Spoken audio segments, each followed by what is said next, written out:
말씀의 제목은 내 안에 성전을 세워가며입니다. 내 안에 성전을 세워가며. 성전은 구약에서의 성전이라고 하는 것은 이 땅에 오신 예수 그리스도의 모형을 의미합니다. 그래서 우리가 성전을 자세히 공부해 보면 말씀으로 오신 예수 그리스도를 우리가 이해하는 데 큰 도움이 됩니다. 하나님은 예수 그리스도가 이 땅에 오시기 훨씬 전부터 이 구약의 백성들에게 예수 그리스도의 속성에 대해서, 예수 그리스도가 하실 일에 대해서 이 성전을 통해서 계시해 오셨다라고 하는 것을 우리가 알 수가 있는 것이죠. 바로 그 성전의 그 내부 공사에 대한 이야기가 바로 오늘 본문의 말씀입니다. 오늘 본문 14절은 이렇게 시작을 합니다. 솔로몬이 성전 건축하기를 마치고. 근데 이것은 솔로몬이 성전 건축을 모두 마치고 제사를 드릴 준비를 끝냈다라고 하는 것을 의미하는 말이 아닙니다. 단지 성전의 외벽, 겉으로 보기에는 모든 골조와 모든 외벽의 공사들은 다 마쳐졌어요. 교회의 건물이 세워졌다고 하는 것입니다. 근데 교회의 건물만 세워졌다고 바로 예배를 드릴 수가 있습니까? 이렇게 강대상도 있어야 되고요. 또 이 내부의 장식들도 해야 됩니다. 의자들도 들여놔야 되고요. 바로 이제 그러한 내부 공사들을 오늘 본문의 내용을 통해서 우리가 살펴볼 수 있게 된다고 하는 것이죠.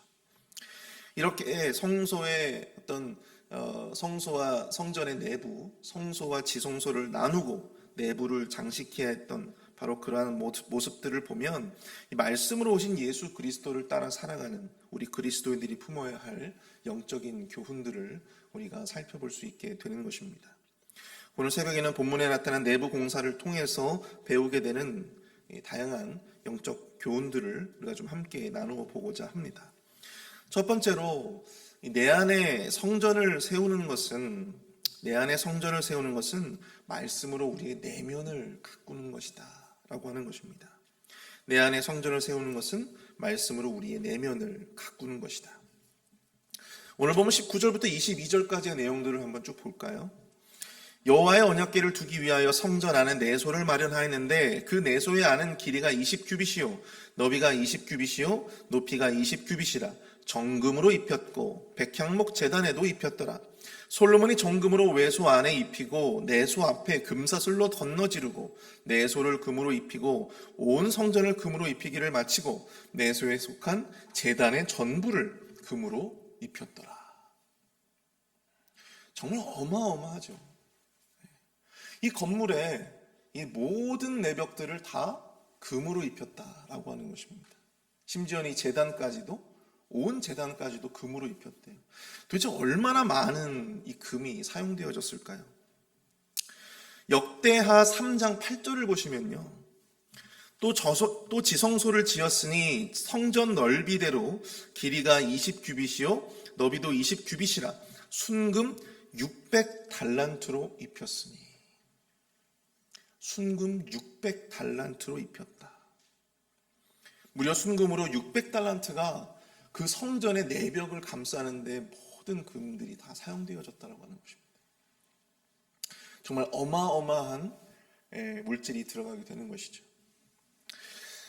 근데 솔로몬이 이 금을 이 외부의 어떤 외벽이 아니라 이 내벽에, 그리고 그 언약궤, 심지어 이 언약궤를 두는 이 내소에 그것을 금으로 입힌 분명한 이유가 있었을 텐데요.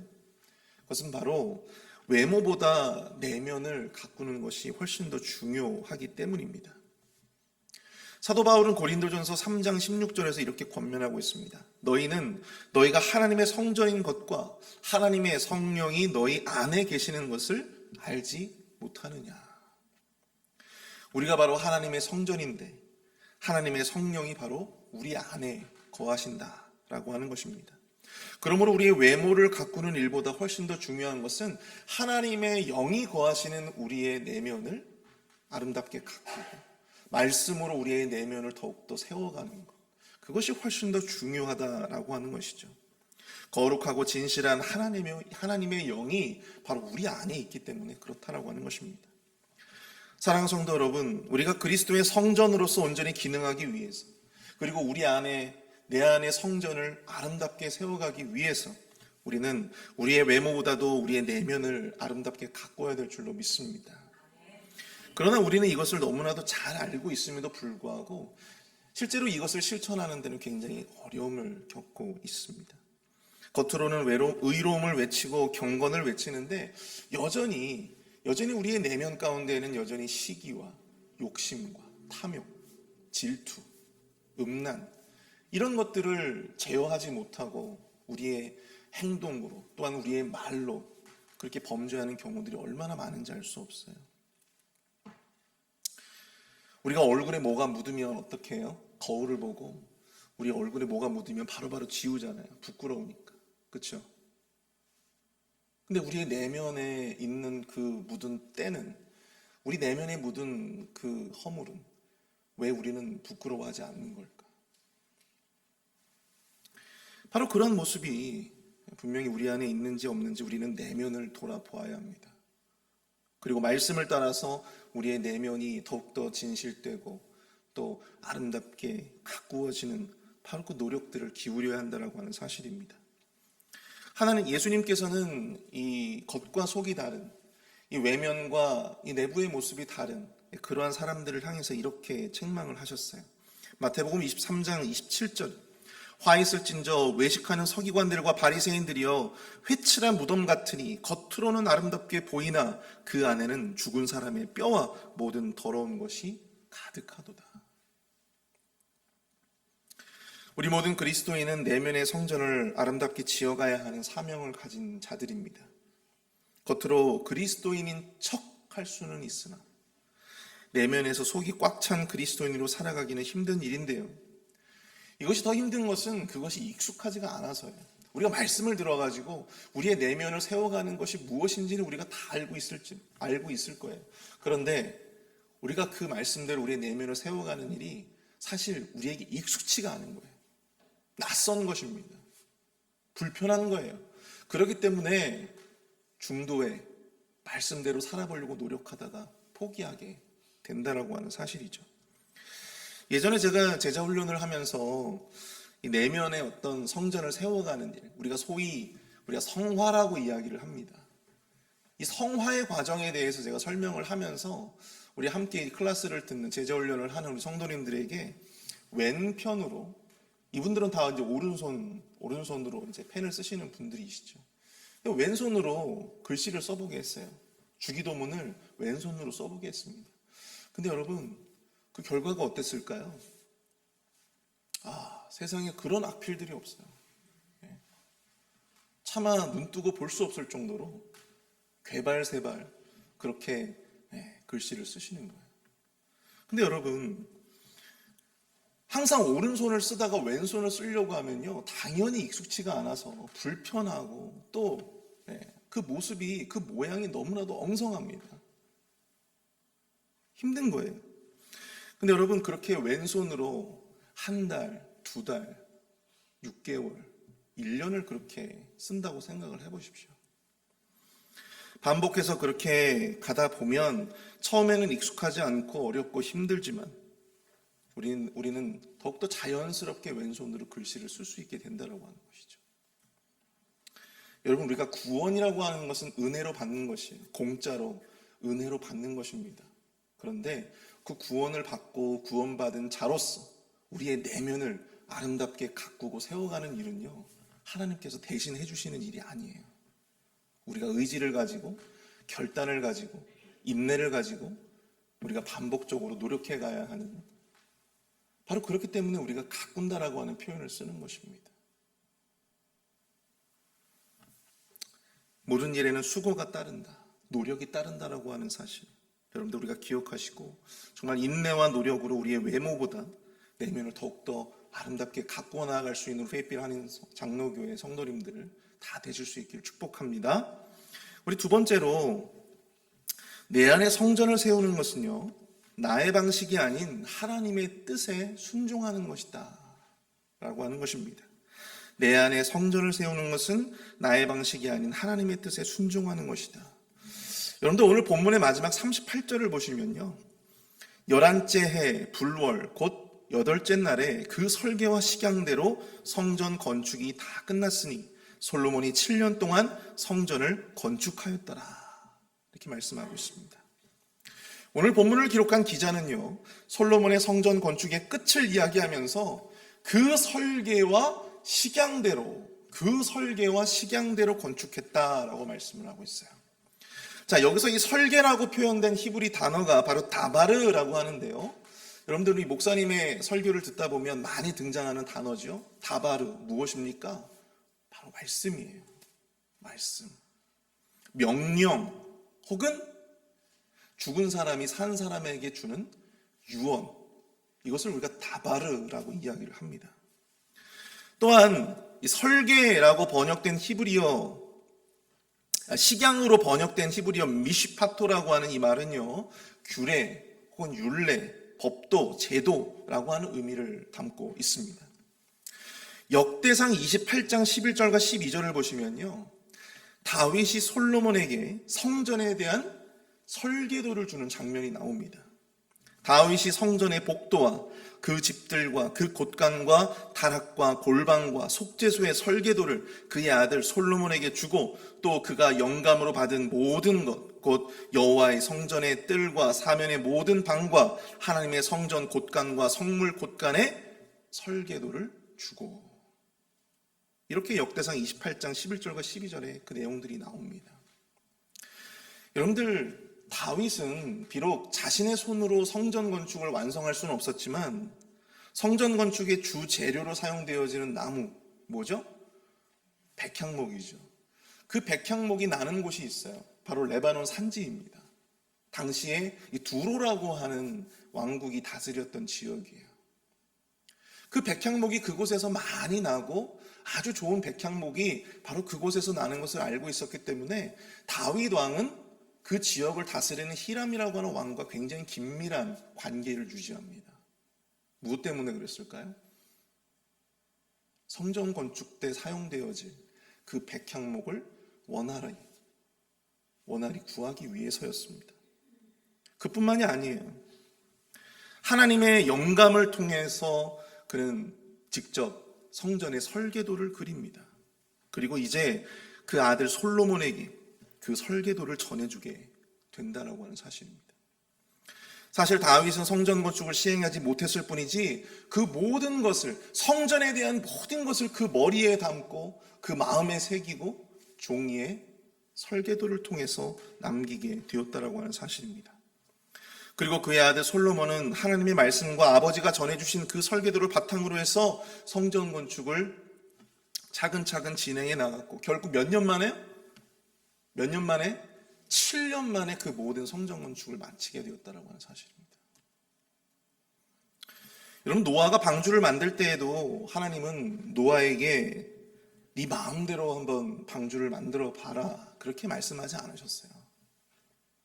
어떤 나무를 써야 하는지, 그 방주의 수치는 어떠해야 하는지, 크기와 넓이는 어떠해야 하고 모양은 어떠해야 하는지 세부적인 것까지 조목조목 하나님께서 노아에게 알려주셨다라고 하는 사실입니다. 그리고 노아는 자신의 뜻과 방식이 아니라 하나님이 알려주신 말씀을 따라서 방주를 만들게 되었다라고 하는 것이죠. 모세에게 성막과 언약궤를 만들라고 하실 때에도 마찬가지였습니다. 여러분, 성막과 언약궤를 만들 때에도 모세에게 한번 네가 하나님을 사랑하는 마음으로 한번 네 자유롭게 한번 네 마음대로 한번 그렇게 만들어 봐라, 네 소신껏 한번 해봐라, 그렇게 말씀하지 않으셨다라고 하는 것입니다. 성전도 마찬가지예요. 하나님의 말씀에 따른 고유한 설계와 식양이 있었다라고 하는 것입니다. 그것이 다윗에게 전해지고 또 다윗은 그 아들 솔로몬에게 그것을 전해 주었다라고 하는 것이죠. 솔로몬이 하나님의 말씀대로 아버지가 영감으로 설계한 설계도대로 성전을 건축한 것을 통해서 우리가 깨닫게 되는 영적인 교훈이 무엇입니까? 그것은 바로 진정한 성전은 우리 내면에 세워져 가야 하는, 우리 내면에 아름답게 세워져 가야 하는 그 성전은 금과 은이 아니라 바로 순종과 헌신으로 세워진다라고 하는 사실입니다. 왕이었던 다윗조차도 자신이 아무리 갈망하고 원하는 일이라 할지라도 자신의 뜻과 방식보다 하나님의 말씀을 우선하여 하나님의 말씀을 따랐습니다. 그의 아들 솔로몬도 그러했어요. 그리고 성전 건축의 마무리를 언급하며 그가 그 설계와 식양대로 성전을 건축했다라고 하는 것을 강조하는 것은 우리가 지어가야 할, 우리가 세워가야 할 진정한 성전, 우리의 성전은 어떠해야 하는가에 대한 매우 중요한 영적인 진리를 깨닫게 한다라고 하는 것입니다. 여러분, 우리 나름대로의 성전을 지어갈 때 우리가 가진 열심과 열정, 그리고 우리가 스스로 생각하고 정의 내린 바로 그 정의보다 하나님의 뜻이, 하나님의 말씀이 더 우선되어야 함을 여러분들 꼭 기억하실 수 있기를 축복합니다. 자신의 뜻을 부복하고 하나님의 뜻을 겸허히 따르고자 하는 바로 그 겸손과 순종함으로 말미암아 우리의 성전이 비로소 세워지는 것입니다. 바로 그 겸손함과 순종이 내 안에 성전을 지어가는 금이 되고 은이 되며 흙이 되고 벽돌이 되는 것입니다. 사랑하는 성도 여러분, 주의 일을 하면요, 우리가 주의 일을 한다고 하면 여러분 주의 뜻대로 하셔야 되는 거예요. 우리가 하나님의 일을 한다고 하면 여러분 하나님의 식이 있는 것입니다. 교회 일은 여러분 교회의 식이 있어요. 교회 일을 세상 일처럼 세상의 식대로 세상의 뜻대로 한다고 하면 여러분 그 교회가 제대로 운영이 되겠습니까? 그럴 수가 없죠. 여러분 교회에는 당회가 있잖아요, 그렇죠? 교회에는 당회가 있어서 교회의 모든 대소사를 당회에서 결정합니다. 근데 여러분 당회장은 누구예요? 당회장은 장로님들이 아니라 목회자를 세워요. 담임 목사님을 세웁니다. 여러분 그게 왜 그럴까요? 장로님들의 숫자가 훨씬 더 많은데 왜 당회장은 담임 목사가 하는 걸까요? 그 상징적인 이유가 있습니다. 여러분 장로님들은요 세상 일에 관해서 굉장히 전문가들이세요. 세상 물정을 담임 목사님보다 훨씬 더 잘 아시는 분들이십니다. 그럼에도 불구하고 왜 당회의 장을 장로가 아니라 담임 목사에게 세우는 걸까? 그것은 교회의 일이라고 하는 것은 세상의 원리와 세상의 지식과 또한 세상의 방식대로 하는 것이 아니라 바로 하나님의 말씀대로 하나님의 뜻대로 해나가야 한다고 하는 것을 상징적으로 보여주는 것입니다. 교회의 모든 결정이 그러해야 된다고 하는 거예요. 바로 그것을 이야기해주고 있는 것입니다. 하나님의 일은 하나님의 식이 있는 거예요. 교회의 일은 교회의 식이 있는 것입니다. 바로 이것이 내 안에 성전을 지어가며 하나님이 진정으로 우리에게 원하시는 성전의 모습인 줄로 믿습니다. 아무리 내가 생각하는 뜻이 옳은 것 같고 또 내가 생각하는 방식대로 그것이 나에게 익숙하니까 교회 일도 그렇게 하고 싶어하는 마음이 우리 안에 왜 없겠습니까? 저도 그런 마음이 있는데요. 그런데 그럴 때 우리가 그 마음을 찍어 누르고 우리가 겸손하게 순종함으로 내가 교회 일을 감당하고 주의 사역을 감당하고자 할 때 여러분 진정으로 그것이 바르게 세워져 갈 수 있다는 하는 사실이에요. 교회도 세워지는 것이고 또 내 안에 성전도 아름답게 세워져 갈 수 있는 바로 그 원리가 바로 여기에 있다라고 하는 사실. 우리가 솔로몬이 만들었던 바로 이 성전 건축의 과정에서 깨달을 수 있게 된다라고 하는 사실입니다. 오늘 우리가 말씀을 생각하면서 이 시간 합심해서 기도하며 나아가도록 하겠습니다. 하나님, 나의 외모보다도 또 나의 내면을 더욱더 진실되고 정의롭게 가꾸어 갈 수 있는 노력이 우리의 삶 가운데 있어지게 하여 주시옵소서. 나의 뜻과 식이 아니라 내 소신이 아니라 하나님의 뜻과 하나님의 말씀을 따라 순종함으로 내 안에 성전을 바르게 지어갈 수 있도록 주님 인도하여 주옵소서. 우리 함께 마음을 모아 합심해서 함께 기도하며 나가도록 하겠습니다.